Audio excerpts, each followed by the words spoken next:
Welcome to Real Health with me, Karl Henry. Folks, the internet is awash with misinformation, and sometimes it's hard to spot the truth from the false. Luckily, our guest today specialises in giving clear-cut, evidence-based information on health and wellness and lots more. I'm delighted to be joined by NHS surgeon, lecturer in Sunderland University, and author of This Book May Save Your Life, Dr Karan Rajan. Karan, welcome to the show. How are you? Yeah, I'm great. Thank you so much for having me. I'm excited by this one. I followed your Instagram for 6 or 7 months at this stage, and every time you do a video where your head creeps up onto the screen, demystifying something, I'm like, we have to get him on. He is just, he's so full of content. Tell us about the social media end of what you do. Do you enjoy it? Do you find it difficult? Do you find it helpful?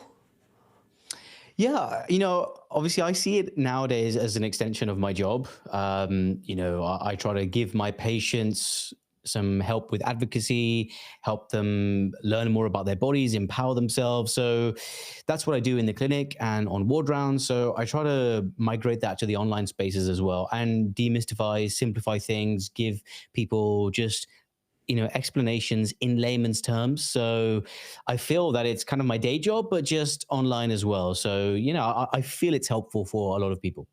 Tell us about the games of street cricket in Mumbai in 1996 and how that influenced your life choices. Let's start there. Yeah, I mean, when I was in Mumbai, I was born in Mumbai, and I go back every year. So one summer, I was just in Mumbai, was playing cricket on the streets with my cousins. And I remember he was batting and I was bowling to him and he just went down like, a sniper had shot him. And I had no idea what was going on. We all, my friends and my other cousins, we all rushed around him and, we called my aunt and uncle. They rushed him to the hospital because he was clutching his abdomen. And the doctors said he had appendicitis and he had surgery for that. And it was a ruptured appendix as well, which, can be life-threatening. And I didn't understand what all those terms meant back in the day, but it piqued my curiosity to go from this kind of helpless kid to understand more about the body. And I guess that's part of the inspiration as to why I became a doctor, to learn more about the human body.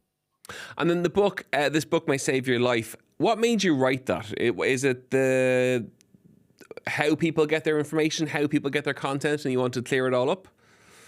Yeah, I mean, it's weird that someone who's so active online would then almost regress and write a book, which seems not in keeping with the kind of, the current mode of how people consume content. But, it's, I really like reading books. And I feel that if someone buys a book and has something that you've written on their shelves, basically, forever, that speaks volumes, because you're really intimate and personal with that person at that point. And my book is, it's a blend of personal stories, anecdotes, times in my own life, in the hospital, during surgery. And so, I feel that someone reading a book feels a stronger connection to those stories than just seeing something online, which is almost like fast fashion. You consume it and you throw it away instantly, And books, we're seeing a big resurgence in books. I know certainly over here in Ireland, like book sales are really good. Books are kind of like, they're almost trendy again for people, which is brilliant to see. Yeah, absolutely. I mean, maybe something to do with the pandemic, people being less outdoorsy and less outgoing. But yeah, I think people find comfort being in their own company again. And what better companion than having a book? I mean, I must confess that during medical school, those 6 years, I didn't read any books that weren't medical textbooks. And I really missed reading actual books. And so it's been nice to pick up fiction books and nonfiction books again and just read for the pleasure of learning things and reading a good story. Well, it's that kind of mindful escapism, and away from the reels and the content that we're kind of hit with all the time. And it's great to see that books are back in fashion. Talk to me about the pancreatic cancer, the marathon, and then the breath test that can detect it. Yeah, so, I've been the unfortunate person who's had to deliver bad news to dozens of people over the years and tell them they've got pancreatic cancer. And it's one of those cancers, well, no cancer is good, but as cancers go, it's somewhere, near the bottom of the spectrum where the prognosis is abysmal, even after our advancements in so many things. And it's one of the cancers with the lowest survival rates across 5 years, something like, 11 or 12%, depending on, which statistics you look at. And the problem with pancreatic cancer is that often the symptoms are, is asymptomatic for many years, and where it's often diagnosed and picked up once it's too late and it's metastasized or spread to other parts of the body. And that's why it's part of the reason why it's so lethal. So Pancreatic Cancer UK are developing a diagnostic breath test that can actually help to pick up pancreatic cancer early. And me running a marathon, which I never thought I'd do, because I hate running, is to raise money for pancreatic cancer to develop and roll out that breath test, across GP services in the UK. Wow, fascinating. And will that be that'll be a test run through GPs? Yeah, exactly. So just like someone has a blood test, if a GP suspects that someone, may have something suspicious, they can also order a breath test, is the hope here.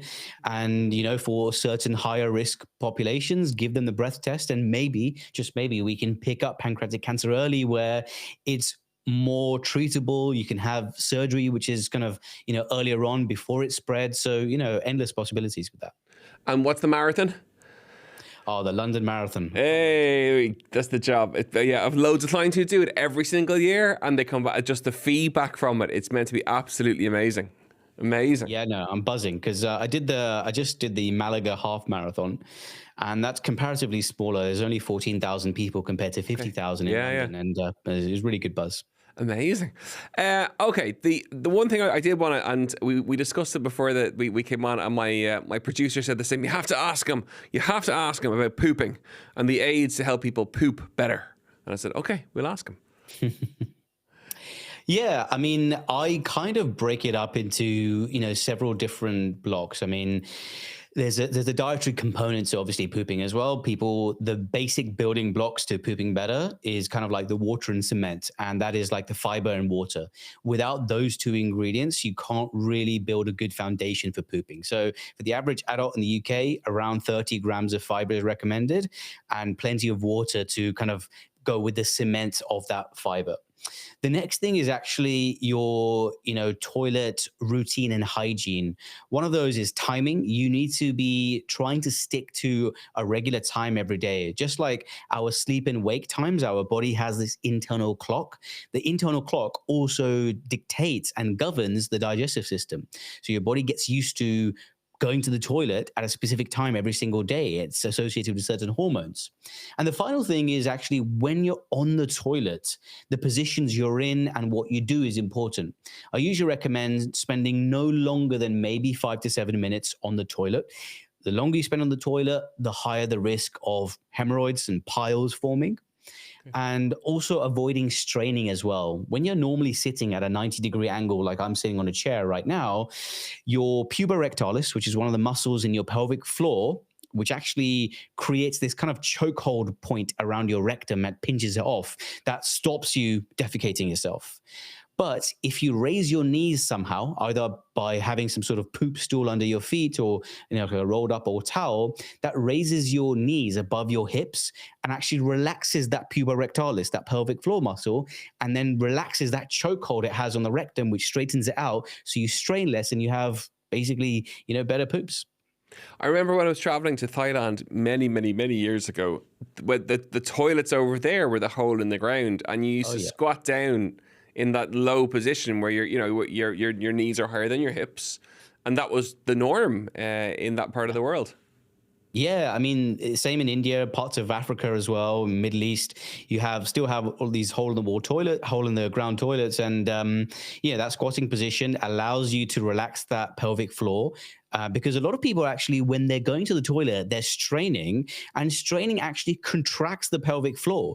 So it doesn't allow a full release of your contents of your rectum and your intestines. And also, those people who are squatting daily to go to the toilet, they're actually building their core strength and their lower body strength, which actually would probably aid, the expulsion of feces long term as well. It's only natural to go on to farts from here, and holding in farts. Is it a good thing or a bad thing? Well, it's generally not an ideal thing to hold in a fart for long periods of time because it can increase the risk of kind of gas pain and cramps and things like that. And it can even contribute potentially to bad breath as well. But, I let it go is my solution. The Elsa song, obviously Frozen, comes to mind every time. Anytime anyone says that phrase, let it go. Okay, I'm going to bring it back to the online space now in terms of spotting misinformation, because it's something you call out time, like daily, or or it could be several times a day when you post your videos. How can people spot misinformation online? Because it's really important that when we get our content, where we get our content from, that it's from a qualified source, and so much of it isn't. Yeah, it can be difficult because honestly, just because someone has doctor in front of their name doesn't mean they're an expert or they're necessarily saying the right things. So usually in science, I mean, I'm speaking purely from a kind of like a science, health, medical point of view. The needle on science and new evidence is always changing. So someone who is flexible, adaptable, willing to say that they made a mistake or willing to say that the evidence has changed is someone that's credible. And on the opposite side of that, on the other hand, if someone is very rigid and uses absolute terms like never, always, have to, these are generally kind of signs that maybe someone is promoting misinformation, or if someone is saying something really kind of out of pocket, out of context, and maybe has a course to sell, that's also maybe a suggestion that there may be some ulterior motive behind their claims. And, ultimately, if they're saying things that don't align with the opinions of most other people, also something to question. I'm always fascinated when I see things that, they're groundbreaking or the best ever or something you've never heard of before. And you're like, well, the world we live in, there is nothing we haven't heard of before, really. Yeah. And when it's tagged as an Instagram video or the title for the reel or whatever, it's generally leading you down a path that you really don't want to go down. Yeah, agreed. I mean, we live in a world where, apart from the kind of normal economy, we've got the attention economy. So sometimes clickbait is the answer to get people's attention. And sometimes in the pursuit of clickbait, sensationalism can trump science. Chat to me about the gut mood connection. It's something that you post about quite a bit. Chat to us a little bit about that. Yeah, so I mean, we're increasingly understanding that there's a connection between the gut and the brain. So the central nervous system in our heads, in our brain, is connected to the enteric nervous system, or the second brain in our gut. The gut lining has nerve cells which constantly communicate with the brain, and there's lots of ways in which they communicate. The one of the ways is via the vagus nerve. That's the largest nerve we have that's running through our body, and that goes through the digestive system as well from the brain. But we also know about the microbiome, this colony of microbes that live in our guts and various other places in our body.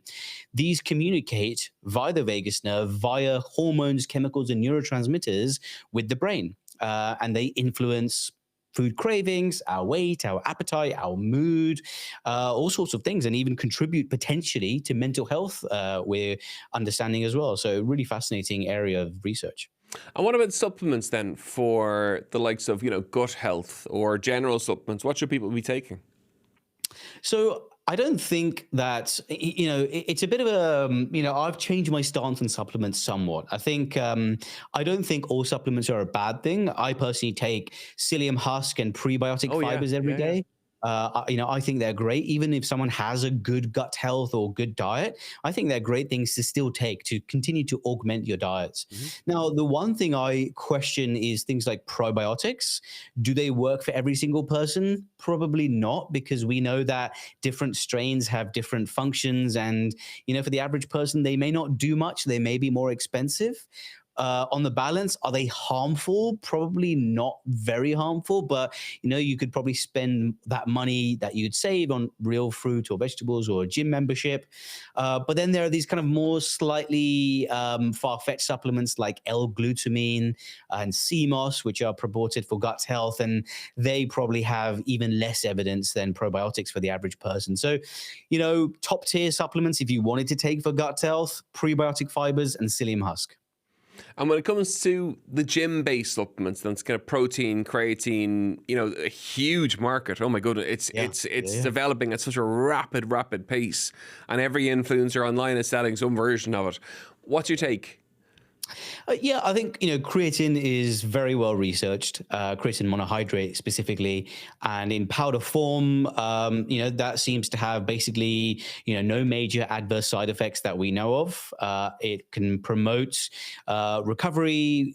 Be an adjunct for strength training. We know that to replace your natural creatine stores because it's very difficult, even if you eat meat, to obtain the necessary amount of creatine purely from diet alone. And so we know it's beneficial. And there's also increasing evidence that it can actually have cardioprotective effects for the heart and even some effect on the brain as well. So I think creatine is definitely a good supplement for anyone considering training to have.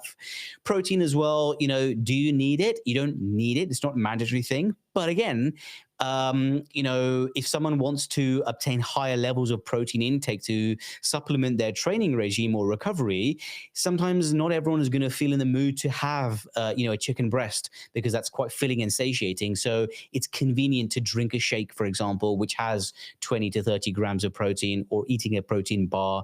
I think it's convenience rather than necessity. When we bring people like yourself on, we always ask them for their top tips in terms of health that they want their listeners to take away and our viewers to take away from the episode. What are your top 3 or your top 5 things that you would like everyone to really get a grasp on and to be aware of? I really want people to care more about digestive health. And so one of the things I would say is definitely try to keep your meal times as structured and, as according to kind of like a schedule as possible, because, as I mentioned, the circadian clock also governs your digestive system. So, your digestive system is most active late morning and in the afternoon. And after then, it kind of begins to wind down towards the evening. So, try to keep the meal times the same because that will also help your bowels, but also try not to eat too close to bed because your digestive function and abilities in the nighttime is probably at its lowest.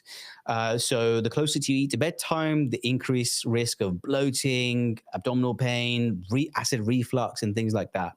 The other thing would be, purely in terms of fiber. Eating fiber is great, but I would advise people to start slow and start low and go slow if you're not used to eating a lot of fiber.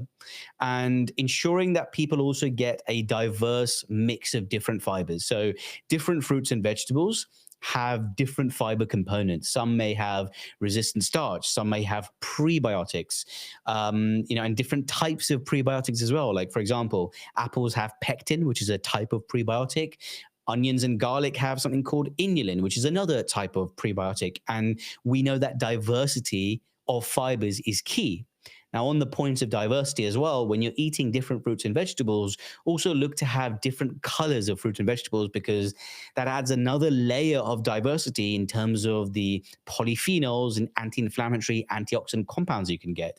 Specifically, darker colored fruits and vegetables. So you're thinking beetroots, radishes, blueberries, raspberries, those things, those darker purples and blues and reds and pinks, they usually have the highest abundance of polyphenols, which have the greatest antioxidant effect. Amazing. Great tips and great content. If people want to follow you online, where can they find you? Very active across TikTok, Instagram, so Dr. Karan Rajan, or on YouTube, Dr. Karan.